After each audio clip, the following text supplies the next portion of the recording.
Hello दोस्तों, आज हम फसल भाग 2 का पाठ 2 आरंभ करेंगे, जिसकी मैं आपको थ्योरी बता दूंगा और आपको पीडीएफ का लिंक भेज दूंगा डिस्क्रिप्शन में, जिससे आप बुक को पढ़ सकें।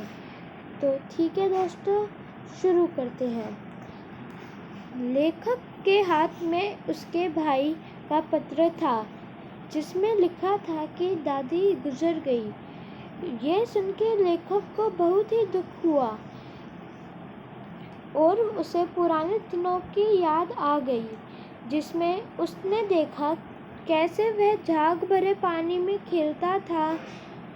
और ये भी याद था उसे कि वह 2 बार ही नहाया था झाग भरे पानी में और वह बीमार पड़ गया। दादी हर वक्त लेखक के साथ रहती, उसके लिए पंखा चलाती, उसके हाथ पैर छू के बुखार का अनुमान करती और ठीक होने के लिए खाना भी बनवाती।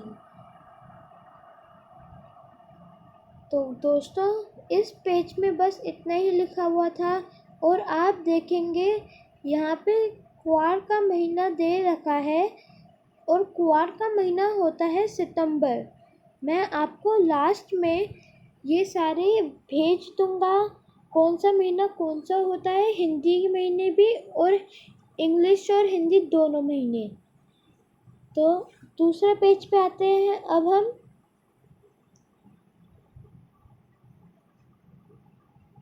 एक दिन दादी को पता चला कि किशन भैया की शादी हो रही है।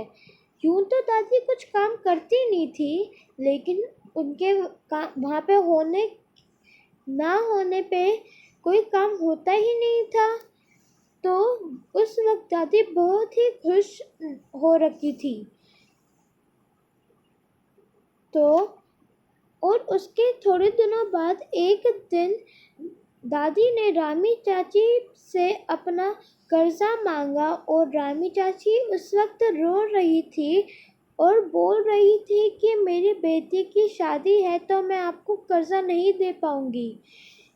तो लेखक से ये देखा नहीं गया, तो वह वहाँ से चला गया। थोड़े दिनों बाद लेखक ने देखा कि रामी चाची दादी का नाम ले रही है, मतलब दादी की प्रशंसा कर रही है।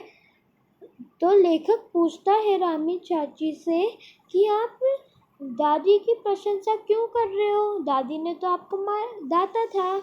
तो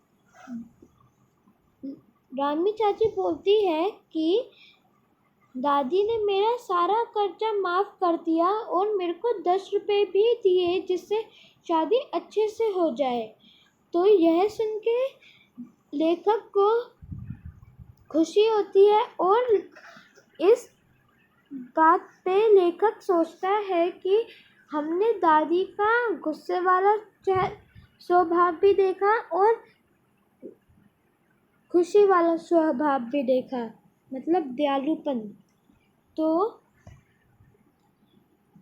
एक दिन जब लेखक सर्दी का महीना चल रहा था, जैसे 15 जनवरी से लेकर 15 फरवरी तक, जहाँ पे एकदम ठंड पड़ जाती है, वहाँ पे दादी एक कोने के घर पे गीली धोती पहनी हुई थी और एक संदूक के ऊपर दिया रखे हाथ जोड़ रही थी। तो जब लेखक ये आया तो उसने दादी से पूछा, दादी आप ऐसा यहाँ पे क्यों ऐसे गीली धोती पहन के बैठे हो। दादी ने उसकी जवाब का उत्तर नहीं दिया और दादी ने बोला कि तूने अभी तक खाना भी नहीं खाया, चल खाना खाते हैं, चल तेरे को खाना खिलाती हूँ। फिर वो दोनों वहाँ से चले जाते हैं। थोड़े दिनों बाद जब किशन भैया और पापा घर के कर्जे पे थे, तो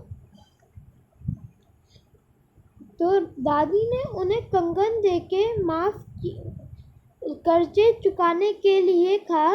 वो कंगन दादाजी की आखिरी निशानी थी दादी के पास। तो इस बात से हमें ये सीख मिलती है कि बड़े हमसे कितना प्यार करते हैं और वो हमारे लिए कुछ भी कर सकते हैं। जैसे दादी माँ ने दादाजी की आखिरी निशानी देके घर की अर्थव्यवस्था संभाली थी और वो लेखक से कितना प्यार करती थी। तो दोस्तों, अगले पाठ में मैं आपको इन दोनों चैप्टर के क्वेश्चन आंसर और एक्स्ट्रा क्वेश्चंस लिखवा दूंगा। तो दोस्तों, इस वीडियो के लिए इतना। और अगर आपको ये वीडियो अच्छी लगी तो आप मेरे को कमेंट सेक्शन में बोल देना और लाइक, सब्सक्राइब, शेयर, कमेंट कर देना।